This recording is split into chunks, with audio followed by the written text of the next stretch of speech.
Welcome back mga ka-TV. Ang video na tatalakayin natin ngayon ay ang Chapter 15 ng Failure Frame, Became the Strongest and Annihilated Everything with Low-Level Spells, at kung bago ka lang sa channel ko ay huwag mahiyang mag-like, subscribe o follow at i-click ang notification bell para ma-notify ka sa susunod na video. Paalala, ang video na tatalakayin natin ngayon ay maaaring mag-iba mula sa ilalabas na anime.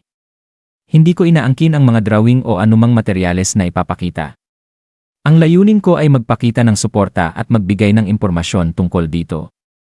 Ang lahat ng kredito ay nananatili sa mga orihinal na may-ari. Maraming salamat, si Mist ay tumatakbo sa madilim na kagubatan. Tinutugis ng mga Black Dragon Knights na nakasakay sa isang nakakatakot na dragon. Habang tumatakbo siya, iniisip niya ang ironya ng pagbabalik sa kagubatan bilang isang takas. Ang presensya ng isang makapangyarihang salamangkero sa mansyon ng Marquis ay nagpabigla sa kanya at napilitan siyang tumakas dahil nasira nito ang kayang genjutsu na magpalit anyo. Tumakbo siya palayo at inalala ang kanilang pinag-usapan ni Mimori na magkikita, na maaring hindi niya magawa at isipan ni Mimori na tinaksilan siya ni Mist, na pagtanto ni Mist na hindi niya matatakasan ang kanyang mga humahabol.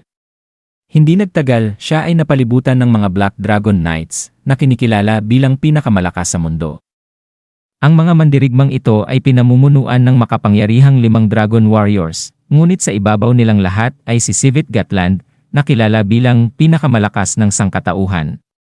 Si Sivit ay hindi isang banal na nilalang o bayani ng alamat, kundi isang tao na nakamit ang walang kapantay na lakas sa pamamagitan ng kanyang sariling pagsusumikap, kaya't ginawang isang mabagsik na puwersa ang mga Black Dragon Knights.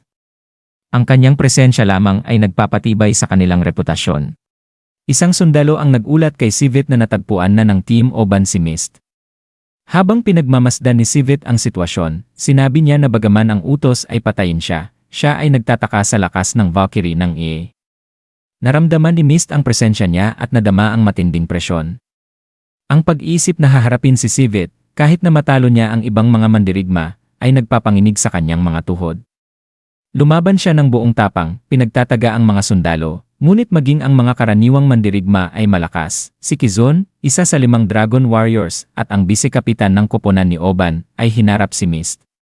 Kinilala niya ang kakayahan ni Mist ngunit sinabi niyang kailangan siyang mamatay. Napansin ni Mist ang kanyang lakas at napagtanto na ang kanyang mga kapangyarihan ay limitado dahil sa pilit na pagbasag ng kanyang genjutsu. Hindi niya matawag ang mga light spirits o magamit ang baluting na buo mula sa kanilang pagsasanib.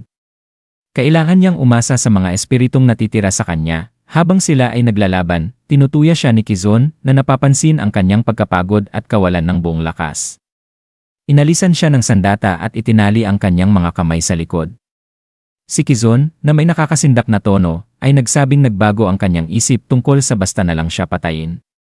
Ipinahayag niya ang kanyang hangaring lapastanganin siya, kinukutya ang kanyang katayuan bilang banal na mandirigma na kilala sa kanyang kagandahan. Nandidiri si Mist at tinanong ang kanyang dangal bilang isang mandirigma, ngunit sinampal siya ni Kizon, pinatahimik ang kanyang mga protesta. Habang naghahanda si Kizon na lapastanganin si Mist, isang spell ang itinapon mula sa likuran, pinaparalisa siya. Naguguluhan, sinubukan ni Kizon na maunawaan kung ano ang nangyayari. Pati si Mist ay nagulat nang makita si Mimori na nakatayo roon. Pinagalitan ni Mimori si Mist dahil sa pagka-late sa kanilang napagkasunduang oras ng pagkikita. At diyan nagtatapos ang Chapter 15 ng Failure Frame. Muli kung bago ka lang sa channel ko, ay huwag mahiyang mag-like, subscribe o follow para ma-notify ka sa susunod na video. Maraming salamat nga pala sa mga taong patuloy na sumusuporta at nagko-comment sa channel ko.